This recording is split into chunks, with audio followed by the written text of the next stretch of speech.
So today I'm going to discuss a fight that I've seen many people within the Naruto community debate, yet be unable to come to an agreement about, that being Minato versus Itachi. To be blunt, I believe Minato will come out victorious over Itachi mid to high difficulty due to the fact that he's one of the few characters who's able to deal with the kind of hacks abilities Itachi's able to dish out. I see a lot of people state that Tsukuyomi or Itachi's finger genjutsu will be enough to earn him the victory, but I think Minato is more than equipped to deal with these problems. To start, the effectiveness of Ephemeral, or the finger genjutsu Itachi used, is overestimated to say the least. Naruto, someone with a complete and utter lack of genjutsu talent at all, was able to break free of it, and it's not far-fetched to say someone of Minato's talent and intellect would be capable of doing the same. In the case of Tsukuyomi, while I do acknowledge that getting caught likely spells defeat for Minato would likely know to not look Itachi directly in his eyes throughout the battle. He's no stranger to Uchiha and by extension Sharingan, considering he's acquainted with Fugaku Uchiha, the mentor of Obito, and is even familiar with Madara Uchiha considering he mistook Obito for him during the attack on the Hidden Leaf Village. Assuming that Minato fights under these conditions, there's still the matter of Itachi's other relevant abilities like the Susanoo,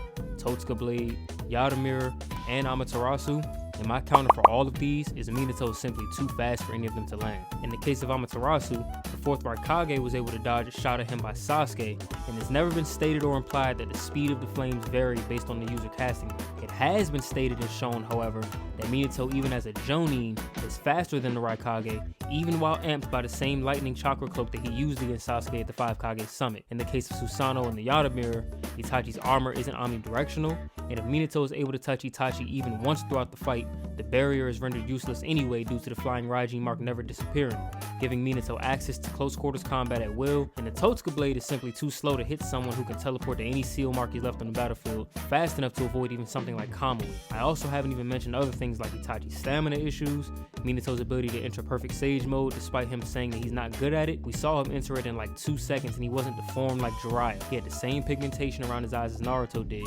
or the fact that he's likely the best user of sealing jutsu in the series. Now, I don't want to downplay Itachi too much considering the things he's capable of and accomplish, but I do think there's a clear upper limit within the series that he just isn't equipped to deal with due to his present weaknesses. If you want to talk reanimated versions of both, then yes, a lot of these weaknesses fade away, but then Minato gains access to KCM and the ability to do all the crazy things we saw Naruto do in the 4th War, on top of being an excellent sealer, and there's no way someone will argue Itachi can compete with something like that. If you agree or disagree, or feel like I left anything out, I'm more than willing to debate in the comments, or even, as I said before, make a more in-depth analysis on my YouTube channel.